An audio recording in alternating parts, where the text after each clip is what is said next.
Nandito po tayo ngayon guys sa tinatawagan tayo dito ng customer natin. Yung aircon nila kasi isang linggo pa to in-install, kaso lang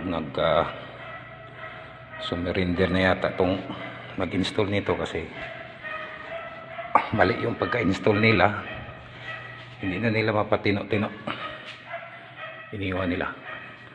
Rehabilitation yung trabaho natin dito guys.